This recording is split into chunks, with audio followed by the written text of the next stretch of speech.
what would we ask the county for their support? Okay, so with that, any discussion or any comments from the council? Mr. Mayor, do you have any examples of particular projects or items that has either come across your or Mr. Williamson's desk that you could give us an example? Examples that I spoke with Councilman Derek Pugh at the Juneteenth celebration here in Blythewood last Saturday, and he just would like us to get a list together, a priority list, and he gave examples. I know you all were looking for more security or possibly police presence. He knows about the sports fields that we sorely need, athletic fields for our children and for adults to come out and enjoy the outdoors. So any projects that we may have trouble internally funding or that we need assistance with, he did. I mean, so basically up to us to provide him that list so he can present that to his council. And we don't have to come up with the list right here today. We can go and work on it on our own, kind of like we did the ARP list, and present a list to them as soon as we can get one available. We've done a lot of work with the ARP list. We did a lot of work on the budget to get our priorities, but there were other things that we did not fund that you may deem important for the town of Blythewood. Mr. Mayor, one comment is, I would state, is just because we have allocated funding for something on our master funding sheet, that doesn't mean that we've allocated enough funding to get those projects done. Absolutely.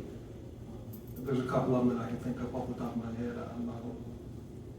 I don't necessarily want to disclose that at this point because I think we need to find out what the county's tolerance is or what they're willing to fund. They may not be willing to fund recreation when they have the rec commission. So I think I understand what you're asking. Okay.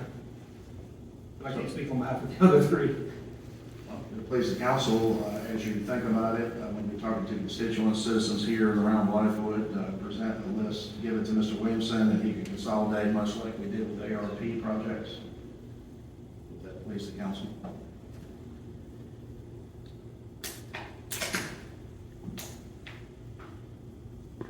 Mr. Mayor, is there a timeline on this list? Our conversation was, y'all get together, get a list of the projects that you may need help with, and get that to me as soon as you can. Not for his next meeting or so forth, just, we don't want to be the single municipality not to provide a list of requests when others do so. Just as soon as you can provide your list to Mr. Williamson, town administrator.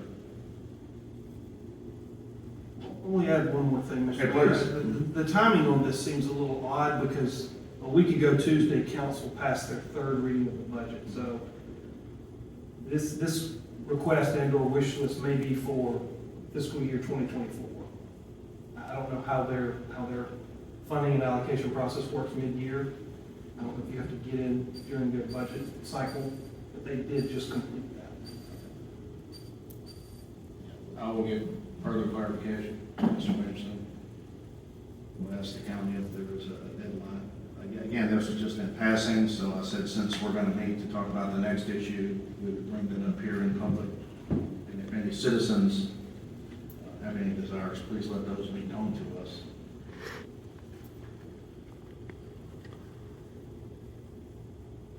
Okay. No further discussion. We'll move to Part B tonight.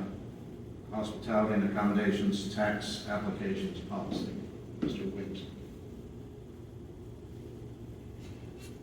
Mr. Mayor, I'm looking to provide information or get an understanding from the council on this.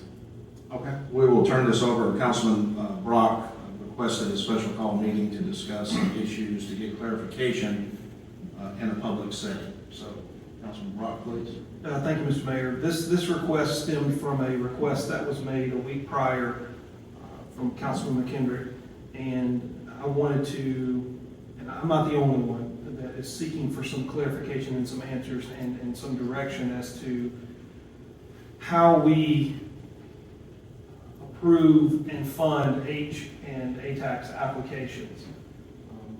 I think there's been some confusion, there's been between the town and applicants. I believe there's been some communication issues, I believe there have been some reporting issues, and it would probably behoove the town to establish clearer guidelines and expectations, and then once these guidelines and expectations are established, hold the applicants accountable when they apply for the initially and when they report with their final reports and essentially reapply for the additional funding on the tail end.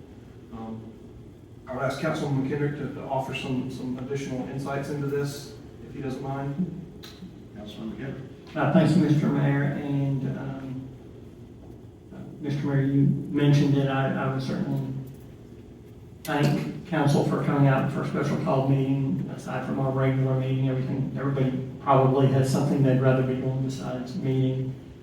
In my conversation with council members and the mayor during the meeting that I requested, which was not honored, and then subsequently agreeing and voting in favor of the meeting tonight, to piggyback on what Councilman Brock said, it is a little problematic for council to move during our budget sessions, first and second reading, and then approving a slate of A-tax, H-tax applicants, where some we haven't gotten the second and final report from their event for the existing budget year, and then some of those would be very deep into our budget year for 22-23. And, I mean, I would point to Oktoberfest as an example. I know Phil's here, but that's very deep into the year. As we know, over the last couple of years, significant issues can come up from the time an application is turned in to the time the event is held. And the application is unclear to both the applicant and to some degree council. I would like to see from the subcommittee that council formed and look into how we can set aside some capital dollars out of A-tax, H-tax. And I did get the email, I'm sure all of council got the email on the relief of the percentages that we apply to our debt service, which dovetails into part of the purpose for tonight's meeting in my mind. So I would recommend that we discuss, very much like how we handle outside agencies. Last year, council voted to set that pot of money for outside agencies, protect it and set it aside. And those outside agencies, through your investigation into nonprofits, et cetera, they had to come and request it. And when they requested it, it was granted upon the approved amount that council put in the budget. I would like to see us handle A-tax, H-tax the exact same way, which we've already had first reading of the budget. Mr. Mayor, we agreed as a council that, and I've got the applications, Mr. Williamson sent them all out to everybody, but 19 events that happened in 2022 have reapplied. 11 events that are new events for A-tax, H-tax for 2023. I would like to see us protect that pot of money, just like we do outside agencies, but then set a deadline 90 days prior to the event happening. That applicant comes back before town council with their application and says, here's the event you discussed during the budget process. We are moving forward. Here's what we're doing, X, Y, Z, and council hear it and then move to, well, everybody's still good and we move forward. Understanding that these events and community events, they have to spend money, they have expenses that they have to meet. But if there's deviation from what they applied for and what they're doing, I think council has a fiduciary responsibility to act on that prior to the event happening. So this would allow us, this would give us an avenue to do that. And just act on the fiduciary responsibility that it's not, our A-tax, H-tax is not meant to be a blank check. It's meant to hit the targets on the application, whether it be heads on beds in hotels, or how many days the event is, or where the event's being held, etc. So that's the impetus for why I asked for the meeting a week ago, and certainly my understanding of part of why Councilman Brock asked for the meeting tonight. Yes, Mr. Mayor, let me also clarify that looking at the proposed 2023 budget, you could divide H-tax into three categories, and local accommodations is one. The H-tax, you've got cultural town, and then your general applicants. Local accommodations is budgeted $122,000. The cultural events is $11,900. The town is $33,000. The $11,900 and the $33,000 for the town and cultural events. It's not what we're talking about. We're discussing the LAT 122 and the H-tax of approximately $173,000. And neither one of us, and I believe I can't speak for Councilman Kinch, are recommending lowering that number. So if anyone out there is thinking that we're looking to reduce the amount of funding that you've applied for, that is not the case. That is not the reason for this meeting. It's, again, to establish clear guidelines for the town and then hold the applicants accountable when they return for their additional funding. And then when they reapply, I would assume, if the events are deemed successful, the following year. A couple of things that I think that we need to establish, and you know, a lot of this will be driven by the subcommittee, because I believe we can do a lot of work at the subcommittee to clean a lot of this up, to establish policies and procedures, and to get it in writing.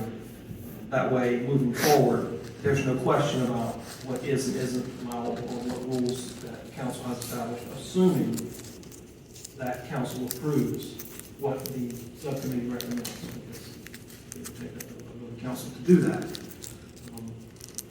We have, in the past, been wishy-washy on the deadlines, which means what were the deadlines this year? Was it December 1 through February 28, something like that? Deadline is February 28th. No, when was the open? January 1st. January Okay, 3rd. so January 1 through 2/28. We need, I believe, as a council, we need to establish a hard open and a hard close. Any applications that come before us before that date, I guess they could submit before, but any applications that come after that, on the close of business, on whatever the day that is, I don't believe should ever come in front of the council. I don't believe you should ever see it. Well, I don't want to interrupt you. We decided a while back to have this policy in place. So we broke the policy. So we don't need a new policy. H-tax comes to us. A-tax has a committee. And they should recommend to us, and they always have in the past. A-tax committee sees it, brings it to us, makes a recommendation. H-tax is totally on us, but we put that policy in place, and I didn't think we needed it. I thought we should address everything individually as they come to us, like we did in the past, and it always seemed to work. But as soon as we put a deadline and the very next application came in, and it was past that deadline, we approved it, we opened Pandora's box. So we did that. This council did that. The policy's in place. We broke the policy. So if we're gonna point fingers, let's point fingers at ourselves and say, okay, we broke our own policy, we put it in place, and we broke it. So I agree with you. The policy's there. Let's stick to it. You know, we broke the policy. We all know we did. And some of us voted for it, to break it, some of us voted against it. But it still seemed to pass. So I don't see the issue. The policy's there. We just didn't follow the policy. And A-tax applications are there for the A-tax committee to look at. They should meet, go over, and bring them to us. It's kind of tough when you give them a 8-week deadline to look at everything. I mean, they need to do it, but still, the deadline is the deadline. We broke the deadline, so let's stick to the policy. Let's don't take anything after that date. Or let's do away with the policy and let's address everything individually as they come to us. Okay, thank you, Councilman Wallen. Mr. Williamson, question, does the ATAX committee look at local accommodations applications? No, it's just a state accommodations. That's just what I not- thought. So, And they did meet in March, and but it all comes to council anyway, and it's sort of, procedural? it needs procedure, but I'll say it also needs some attention. Okay, so, yeah, as I stated, local accommodations and hospitality does not go before the ATAX. So they come straight to us, correct? Okay. You review these applications, correct? Correct. All right. Would anyone object to the subcommittee reviewing them as well, concurrent with the town administrator? Before they make it to council? To develop an OML, order of merit list, yes, but this council as a whole has to approve that. No, I'm not making a request to approve them, I'm just asking to review and make recommendations. Oh, absolutely, that's kind of, Okay, well, we didn't have the opportunity prior because there was no subcommittee. that's correct. Okay. We All right. recognize that as a Yeah. fault, and we went to rectify it. Yes, okay, all right, so we're on the same page. Yep. Okay. I think that, or I feel that we have to, there's been some reporting issues, and I objected to the way, apologize, the Bengals boys golf reported, because they reported expenditures that were not allowable, and then they went back and changed their report to expenditures that were allowable, because they had expenditures that qualified. Okay, I understand that. I still have a problem with that, because once you've disclosed, it's like in a trial. You can say something, and then the judge says, jury, strike that from the record, and pretend like you didn't hear it, but you can't. It's been said. They use their funds for something that you're saying is an eligible expense. They just didn't document it correctly. They didn't change the amount used or fudge any paperwork. That's what I want to understand, what the objection is. It's just a matter of the reporting to the town that met the requirements. He had a long list of things he could have chosen from. He probably wasn't really aware which one to put on there. And so it should have been caught on the review before coming to council and then corrected for sure to say this is not an eligible expense, but he could still buy trophies. You're not preventing him from buying trophies. No, I agree. You can still buy trophies. You just can't buy trophies with hospitality. Right, and he had plenty of other funding that was used, so I'm Okay, not that might following not the always be argument. the case. That may not always be the case. And this Sure, particular case, absolutely. Okay, Yeah, certainly. a little loud here. Okay, so I think that one thing that I want to develop and attach with our policy is essentially an expenditures template, so to speak. And what that does is it will have basically a column that has the allowable expenditures. And then you'll have another column which is forecasted and then actual. And then the dollars that we allocate should fit in all those buckets. And there should be receipts tied to it. If it doesn't, there's your problem. Absolutely. Okay. Oh, Because I'm looking at some of these things, and they show a statement of, essentially a statement of cash flows, but, what they're anticipating, but, I want to see, okay, if you have a $50,000 budget, you're getting $20,000 from the town. I want to see if you budgeted $10,000 for advertising, and you spent $5,000 on advertising, you should have $5,000, and then it can go into other buckets, that's something, so I'm not saying you can't move it from A to B. But that way I can say, okay, we got $20,000 in these categories, and we spent $20,000 in these categories, and it lines up. And then we'll have receipts attached to that. Just so. and proofs of payment, I think is. Well, that key. too. Well, that's critical, Yes. because you can give receipts left and right, but the proofs of payment is the critical one that you see in the reports. And But, there have been individuals that have shown us the checks clearing on their bank statement. I like that. Yes, that is a deliberately in there, because of the request, they're not volunteering that, but, I think the best thing to do would be if you redline the application then, and what in the application is vague or needs correcting, and clarify that, and I think that would, solve the majority of the issues, sounds like. And, Mr. Mayor, Yes. this, what Mr. Williamson is saying speaks to what I believe the issue is. And I'm going to agree wholeheartedly with Councilman Baldwin. If this council passes a policy, this council has to follow its policy. Because we can have the best application in the world, but if we allow people to deviate from it, from the inception, what good is the application? We're only as good as the leadership we provide. If we're not going to provide leadership, then we have a much bigger problem than an ATAX subcommittee, or let's tighten up the application. It goes back to, if it's outside the deadline, and you can come up with an example. Mr. Mayor, I think you and I had a conversation, a casual conversation, about one of those examples today. If, let's say, a travel ball team from Blythewood doesn't think they're going to be very good, and they start their season, and lo and behold, they make it to that highest bracket of championship that you can be at, and they're outside the deadline, then council would probably be faced with the question, are you going to support a local team to try to make it to a national championship series? We didn't know it when ATAX applications closed. Well, that's something for council. You don't know what you don't know. But that's not what this council struggles with. This council struggles with, we know what we know, and we choose to vote otherwise. And yes, majority rules, but once majority rules, you have to deal with the weight that you create behind the vote, by your vote.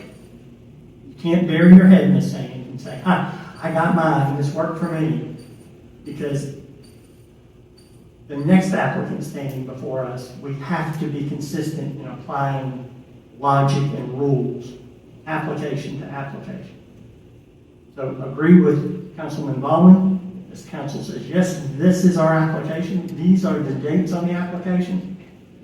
We have a responsibility. Question, Mr. Williams, so when do these applicants receive their funding? They request it usually as they're preparing. They will come to the town and make a request, okay, I need this funding now. And so we don't just, July 1st, write all the checks. We wait until they approach us again. And that's how it's worked.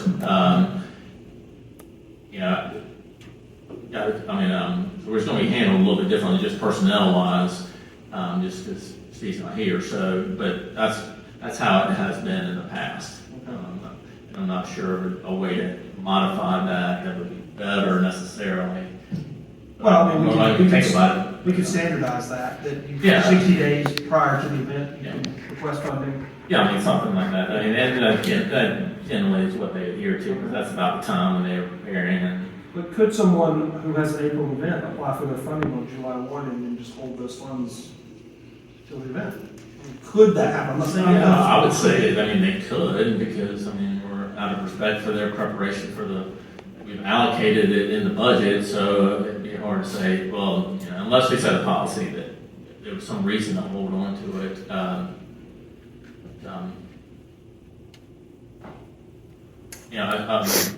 Other municipalities, actually, it's all Reimbursed. reimbursable in 100%. And that would change a lot of the We're approach. close to that. I believe your report would be far more accurate if you were funding an event after the fact. So, one thing to consider is the percentages that are currently in place. Approach that. The understanding that, well, my understanding is the argument has been they need the funding ahead of time in order to get things in place. But I think if you want to beef up the final report and the value of the final report, move towards a percentage that's more weighted on that. Needing the funding to get started is I personally believe it's slightly problematic because you're essentially relying on the town to bankroll your events. And I don't believe I don't think that's the town's responsibility to bankroll all the events that occur throughout our fiscal year. Just like if events are unsuccessful financially and someone comes to us and says, well, you know, I'm losing money. Okay, you know, it's not the town's responsibility to allocate additional funding to true up their balance sheets, to true up their income statements. You know, you take your shots, sometimes you hit, sometimes you miss. So, you know, I'm not even necessarily sure that 80-20 is the percentage that we should be doing. Maybe it should be a 50-50, or maybe we should look at revisiting the way that the funding occurs on a reimbursable manner. Mr. Mayor, that These is are, certainly, just to clarify, these are not recommendations for the upcoming fiscal year. This would obviously be something you'd have to put in place for fiscal year It's an 2024. application. Yes. So, again, you know, discussing things about potential changes, but, you know, I think those are things that we should look at. Mr. Mayor, to piggyback on Councilman Brock, I think that there is some logical ways that the subcommittee could present, not to hurt applicants, but to do a sliding scale. I mean, this year it's 80-20. We've approved these things, and these people are planning events accordingly. Next year, it could go to 70-30, 60-40, 50-50. And now we're in the realm of where we need to be, instead of this is a one-shot deal that hurts these people who are doing it. If you're a first-time applicant, you know by filling out the application, here's the percentage you get, whether it's a reimbursement or not. It's not necessarily a jagged pill. This could be a soft landing if the subcommittee makes the correct recommendation back to council. And to some degree here, I'm wearing two hats in the three hats. I'm on council, obviously, and the subcommittee you just implemented, but I'm also working directly with the mayor to help them be financially as self-sufficient as we can be as quickly as possible. And if you're not paying attention to what happens, we lose on both ends. We lose bookings here. Somebody takes an event somewhere else, and now we've lost. I mean, Ms. Coggins, do we have something here on the 17th? Have you rebooked the manor? Yes, Have you rebooked the amphitheater? yes. So that's what I mean. It's kind of hard to say, we're going to help make the manor profitable when we had an application that reserved the manor and the amphitheater. Neither happened, and they canceled it. Now we're out the rent, and we now have an open date. And again, that comes back to council. That's our responsibility, the way I see it.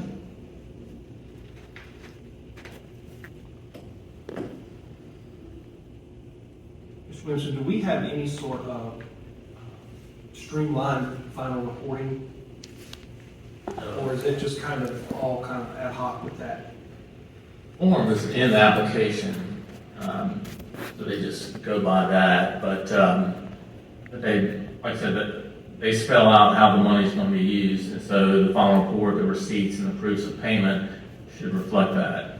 And then if not, explain, and there's a, I think there's a question in there in the final report that, what went wrong or something, and that would be an opportunity for them to say, we plan on it being this way, however, and this is how we had to spend the money, and here are the receipts of that. But I mean, that final report form is part of the application they receive.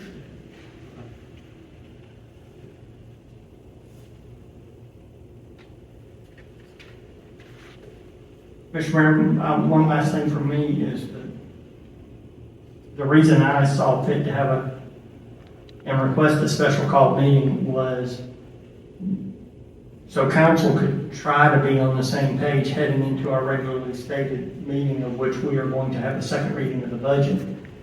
And certainly didn't want to unpack these ideas during that meeting, as those discussions could have carried on quite a while, and we're trying to get a budget passed for staff.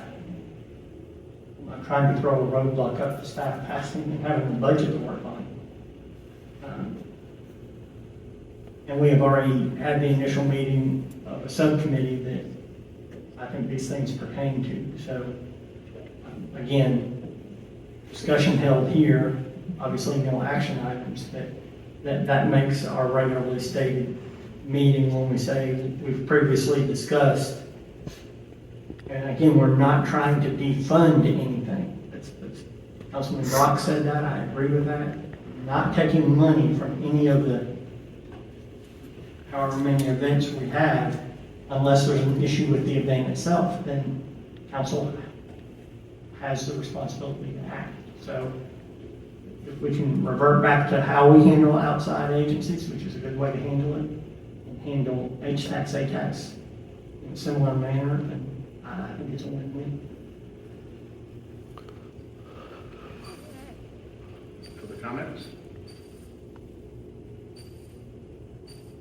Okay, I'm just offering my feedback for the group.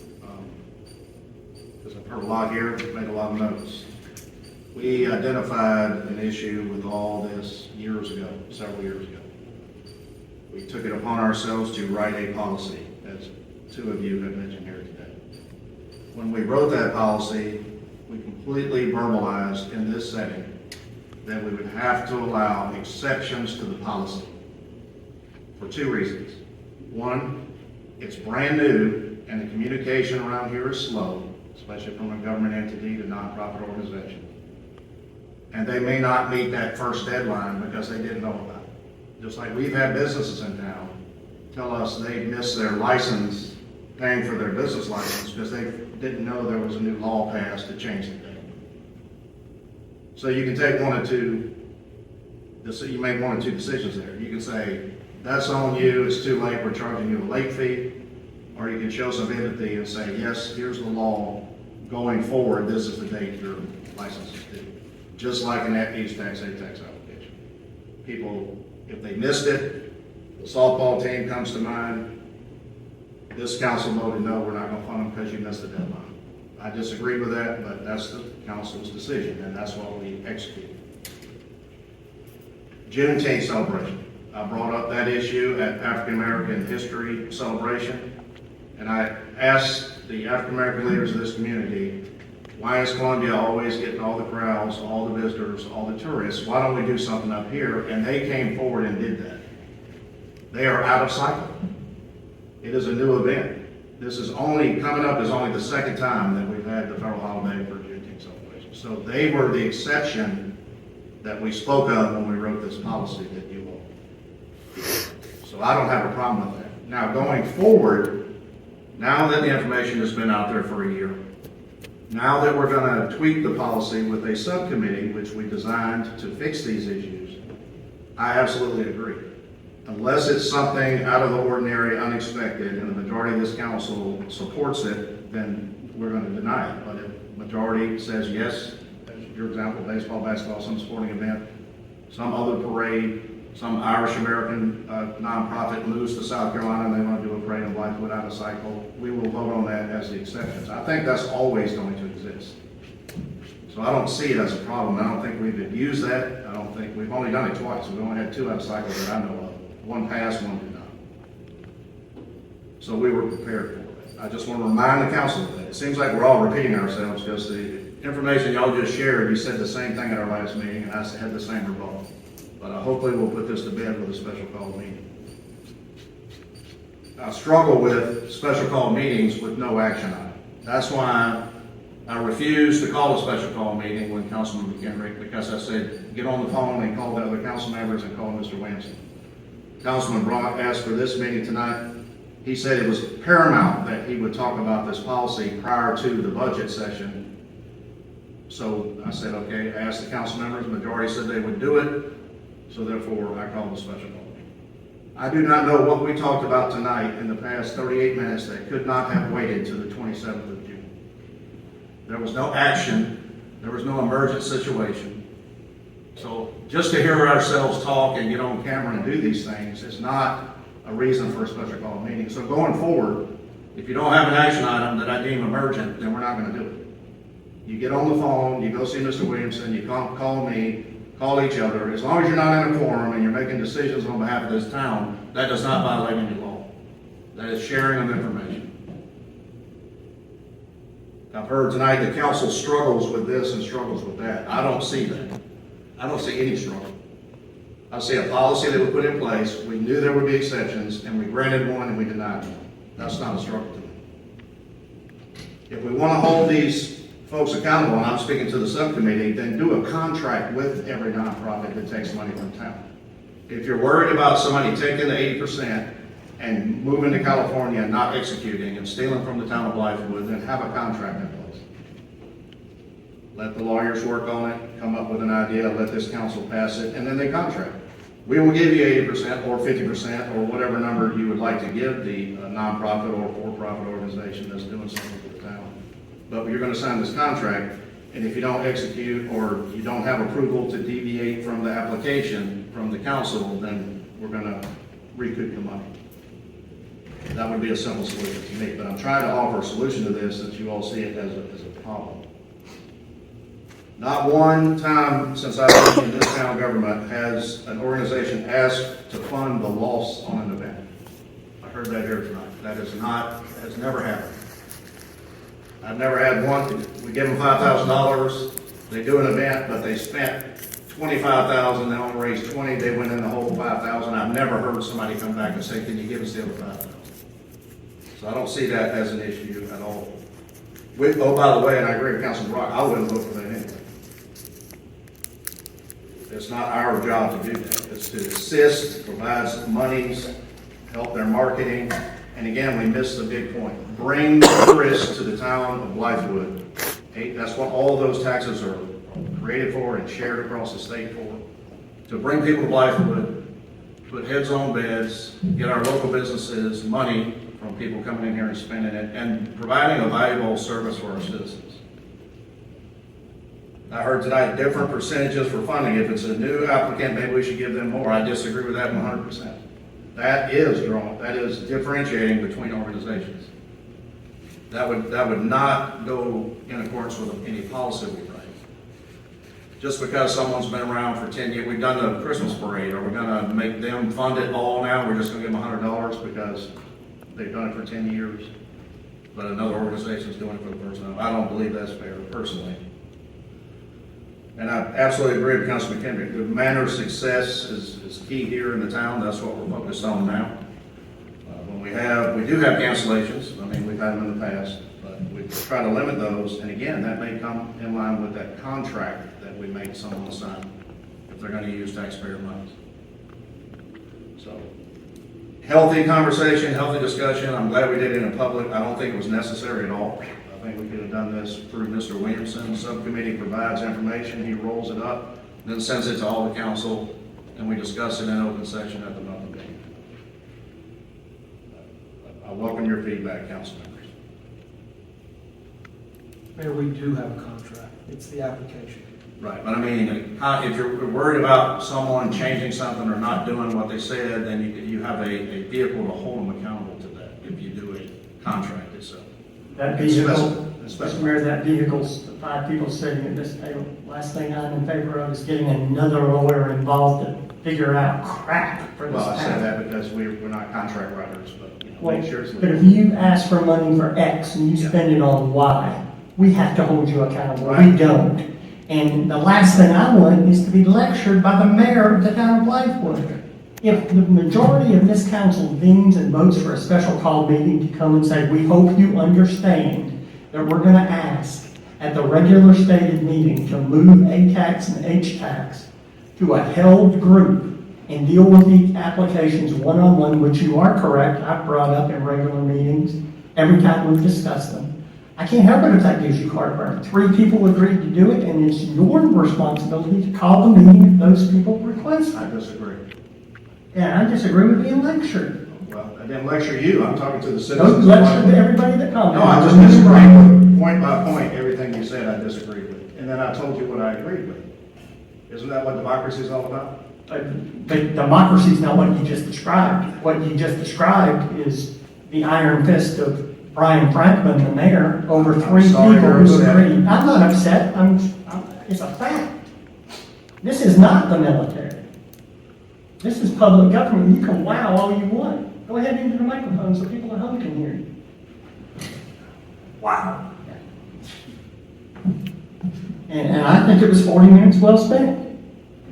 Mr. Mayor, the action item that's gonna come from this will be to remove the ATAX, the local accommodations and hospitality applications, and approve them one-on-one moving forward. That's the action item. But I did not feel, and other members of council did not feel, that it would be appropriate to have that discussion at this meeting, or to have that action item, rather, at this meeting. So no more 28th February deadline? We're No, gonna- no, that's not what we're saying. Okay, go ahead. You can still have the deadline, you just approve them as they request the funding. If Oh. you request the funding 60, 75 days prior to your event, then they need to be at that meeting prior, they need to come to us like outside agency request, they can give an additional presentation, and then we say, all right, yes, no, or somewhere in between. I have no objection to that whatsoever. I think that's a good idea. Councilman Kendrick had a great idea, said 90 days beforehand, you come to us before the event. Whatever that time period is, I'm absolutely okay with that. And Mr. Mayor, that's my only point. It's a very healthy 35-minute discussion to have at a special call meeting. So when we walk in here at the regularly stated meeting and say, at the special call meeting, we spent 40 minutes to discuss this. Here's my motion, here's a second, we vote on it. If it passes, great. If it doesn't pass. You've stated on multiple occasions you don't like to be blindsided. This is you not getting Right, blindsided. okay, and I'll go back to what I said a few minutes ago. If he would call me individually and talk to you individually and talk to Mr. Williamson individually, we would all be prepared when the meeting came that that was going to be a discussion item. That's all I'm saying. That's all I'm saying. There's a lot of staff involved with these meetings. Unless we're going to have an action item that needs to be done before a certain period, I just don't agree. You can be mad at me, you can yell at me, you can say I have an iron fist. I think it's a logical leadership decision to say that. It's okay. We've all been on the minority side of an issue we believed in. We've all been on the majority side. That's why we have 5 of us sitting here. But what you're saying is it doesn't matter what 3 people say. It only matters what you say. I said I disagreed with that. Well, you just actually said that I you didn't wouldn't say it didn't call. matter. Are we sitting here or not sitting here? No, you just said that in the future, you will not call a special meeting if the Unless, majority of I will not council- call a meeting if we're not going to have an action item. Okay, so, That's but you do realize emergent. there are other methods for council to call meetings. I'm sure you will explore those. I already have, but, okay. That's good. Thank you for clarifying your position. You're welcome. Any other comments? Moving to part 3 tonight, open citizen comments. Anyone wishing to speak to council?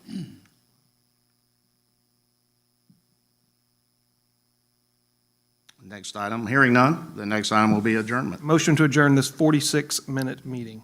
It's been probably motion second to adjourn tonight's meeting. Any further discussion? All in favor signify by saying aye. Aye. All opposed? The ayes have it. We're adjourned. Thank you all.